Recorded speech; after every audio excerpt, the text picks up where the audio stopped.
Good afternoon, everyone. The toughest sessions to deliver and also absorb is the one before lunch. So I keep that perspective in mind and share what I intend to share. A caveat before I start. I'm wearing the role of a coach that I am for the last almost a decade when I talk about this particular theme, which is very close to my heart.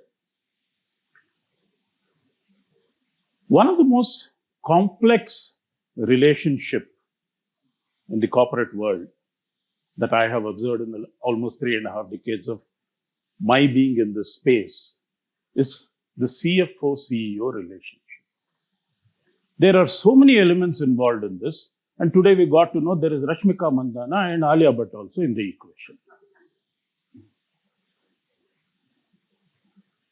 Extremely complex relationship. And the game is changing today. You have AI coming into the picture.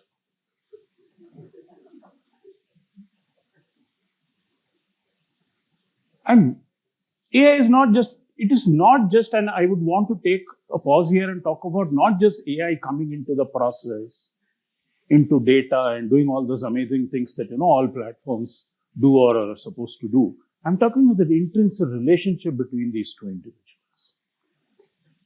And the biggies in the world have also adopted AI.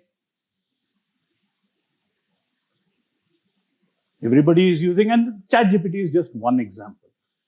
Now, what does this actually mean today is, today, any CEO can take a different view of the entire relationship.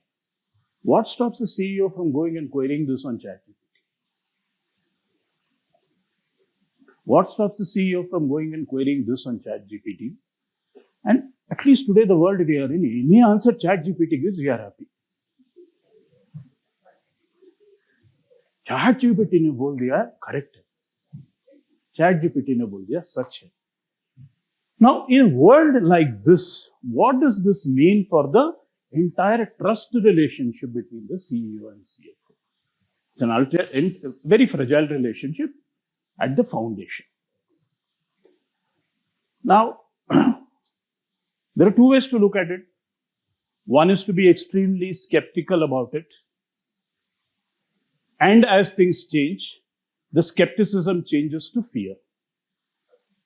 Or you actually go ahead and embrace it and do something. What is that thing that you can do? In my view, given the age that we live in, you have to fight tech with tech. There is no other way out. But what underpins this fight with tech, and not just blindly throwing technology at the entire battle, which for you as CFOs can personally be very draining.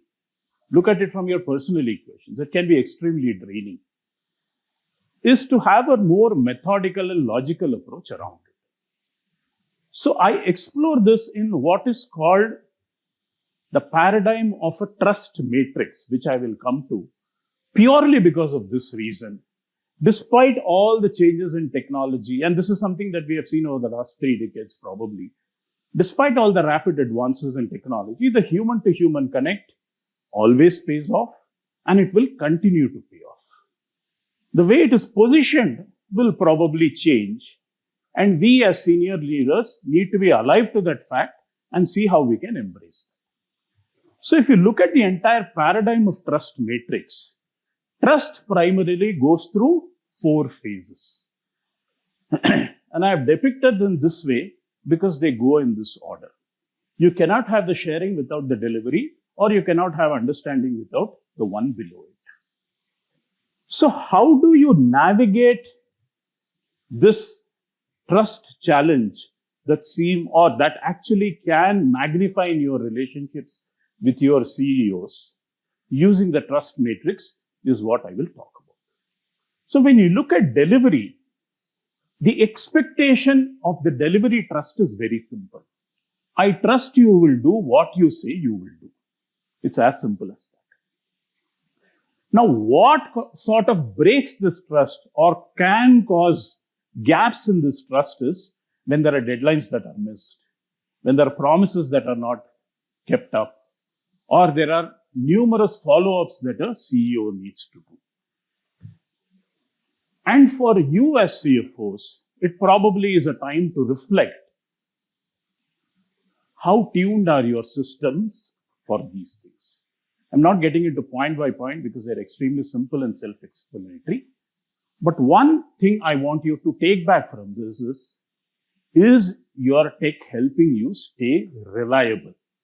It is not about your individual competency, please mind it. It's about the entire ecosystem that you carry. And that tech, is it something that is reliable, which does not betray the delivery trust that your CEO has in you? The second paradigm is the competence trust. I trust you have the capability to do this job. And what can cause a gap in this is the lack of ability to articulate in a timely manner questions that are difficult, that are centered around business. And today, those answers need to be there even before the CEO asks the question, because he or she would have done what? ChatGPT, right? So, some points of reflection for you here, which broadly can be summarized. Can you get answers and not just data? हमारे पास data है, हमारे पास systems है, we have 15 years data, 30 years data. Beyond the point hardly matters. What are you going to do with it? And are you able to mine that data to be able to provide those answers? The third level of trust is the understanding trust, probably the most delicate one. As a CEO, I aspire to do so many things for my business. Do you understand me? Do you listen to me? You may agree with, CFO is not there to agree with everything. But do you at least listen to me and understand my perspective? And for that, does your data talk? And are you and your teams able to articulate the impact that will happen for the various directions or dimensions that the business is proposing to take? Are your systems tuned to that? Are you able to do that in time without waiting for, data to get collated from 10 Excel, Google Sheets, and then the CEO is waiting, aayenge, Karan Arjun aayenge. The advantage is lost. And the last one is the sharing trust. I trust you will share with me what is important for you. This can be a huge dampener, especially when CEOs hear about news that is not so palatable from others. Investor बोला है, DSO खराब है हमारा, आपने बताया नहीं मुझे. Personal equations. It's the personal equations that get impacted here. So here, how democratic is your data? Is it reaching everybody on time? Is the same data reaching everybody on time? Or are we having version 19 underscore 16th May 2024 underscore near final, which goes to 3 people, and almost final goes to 3 people, and final goes to somebody else? That is something we need to reflect upon. Now, given these paradigms, what is it that we need to probably reflect back based on those questions and take as an approach is to see, is my data inclusive?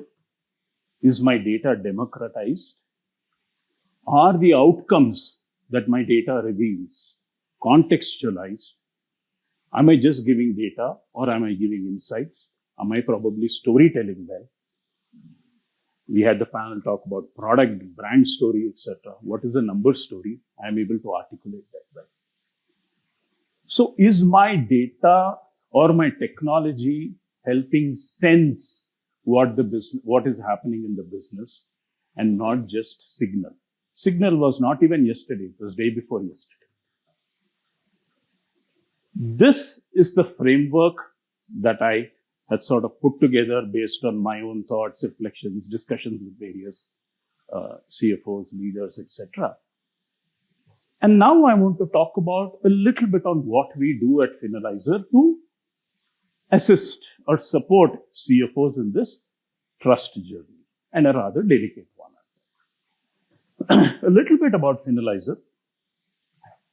We are a unified platform that helps CFOs automate their close, consolidation, and reporting processes. We are a source of one truth for diverse reports and for diverse stakeholders. And what we have been doing, when I examine our work in the paradigm of the trust matrices, and if we go back to the delivery trust, I trust you will do what you say you will do. We enable this trust through a very sophisticated consolidation workflow, so that you as a CFO have clear visibility to the tasks that are pending, whom they are pending with, since how long are they pending, and what is the corrective action that needs to be taken upon that. Second is the entire sophisticated system around audit trails and logs. And the third is the automated alerts that go out to all the relevant stakeholders vis-a-vis the completion of the activity. So that the CFO is not caught napping. Even at 11:45 in the night, sir, एक version और बन रहा है, under version _21 अभी भेजूंगा. नहीं. When we examine the competence dimension, timely, clear, business-focused answers, we're a cloud-based platform, which means the data is essentially accessible to everybody at any point in time. Very sophisticated data quality engine, coupled with, given the space that we are in, the ability to generate multi-gap currency reporting with real-time consolidation. And imagine the advantage a CFO has when he or she has multiple entities in multiple geographies, where teams don't have to work on complex Google Sheets. Somebody writes some macro and then resigns at 11:30 in the night, and nobody has a clue what is going to happen.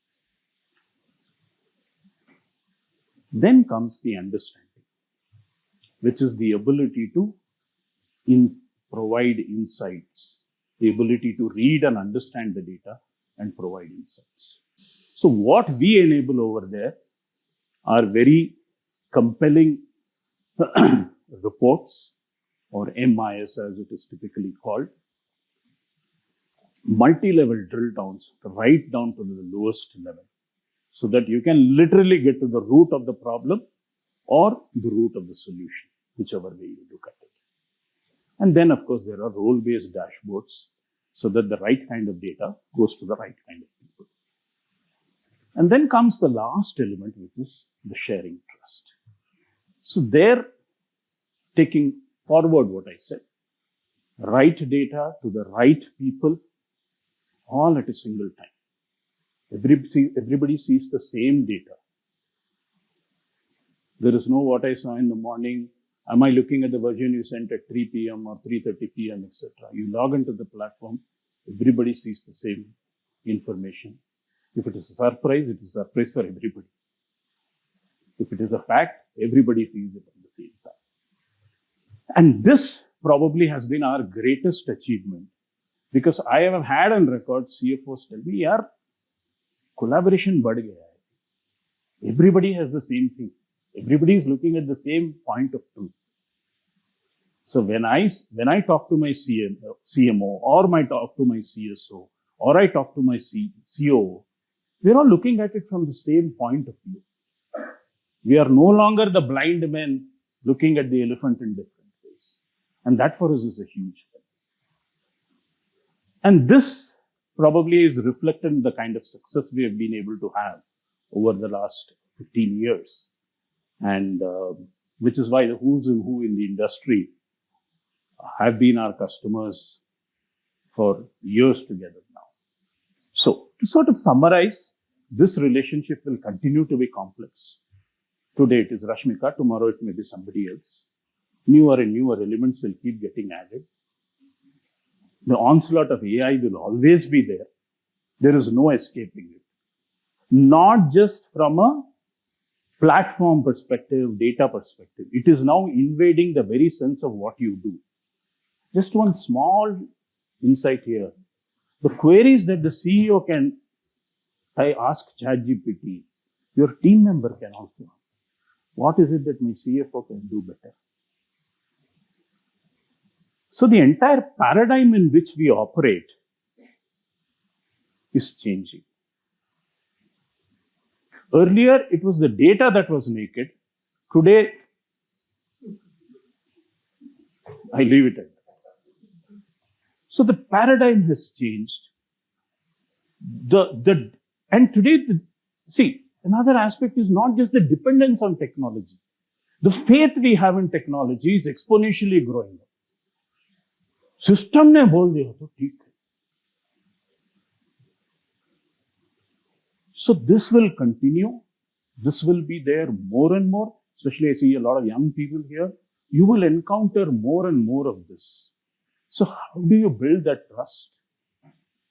Is by exploring these 4 dimensions as reflection points. So that's what I wanted to share. I do hope it triggers some thought in you on how do we approach this relationship and what is it that I can personally do to probably, I may not want to say salvage the relationship, but at least put it on a better footing. Thank you so much and God bless you all.